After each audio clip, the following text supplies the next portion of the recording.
Bonjour à tous, c'est l'avant-match sur sportauvergne.fr. Ce vendredi, l'ASM se déplace aux Ospreys pour l'avant-dernière journée de la phase de poule de Champions Cup.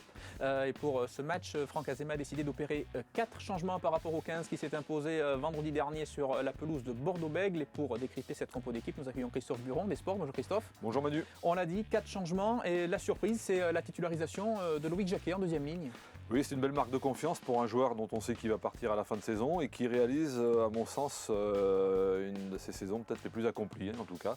Et donc je pense qu'il récolte là le fruit de son travail. Et Franck Azema n'est pas insensible à ce genre d'effort.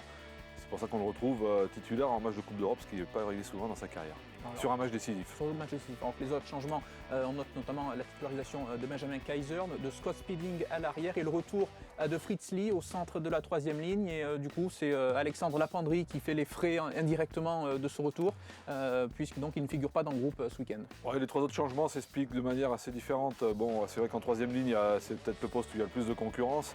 On pense à un garçon comme Camille Jandot qui n'avait absolument pas encore joué une minute en Coupe d'Europe, donc ça va être sa première présence sur une feuille. Donc la penderie passe sur le banc, là il n'y a aucune sanction, c'est vraiment un roulement je vous dis, dans une ligne où il y a beaucoup de turnover et de concurrence.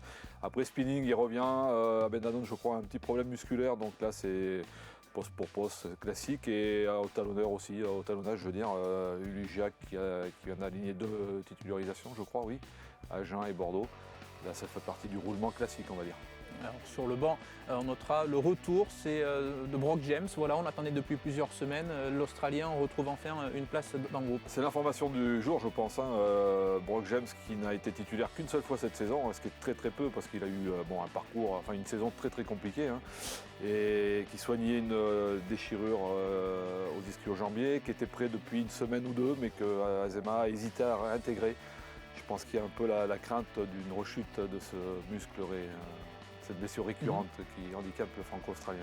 Et sur le banc, dernier mot, c'est la présence d'Albert Vouli à la place d'Aurélien Rougerie qui était remplaçant la semaine dernière. Oui, Rougerie qui est ménagé assez régulièrement par rapport à son âge j'imagine, et Albert Vouli qui peut couvrir plusieurs postes et dont on peut penser que ça sera une des toutes dernières apparitions sous le maillot jaune et bleu vu qu'il est le joker médical de Benson Stanley et que Franck Azema a annoncé le retour du Néo-Zélandais très très prochainement, probablement dans les 2 matchs à venir. Dernière seulement apparition effectivement de l'ancien joueur de Montpellier. Merci beaucoup Christophe d'avoir décrypté cette compo d'équipe avec nous et on se retrouve donc ce vendredi pour l'après-match toujours sur sportauvergne.fr dès la fin de la rencontre. Belle journée à vous, à bientôt, bye bye.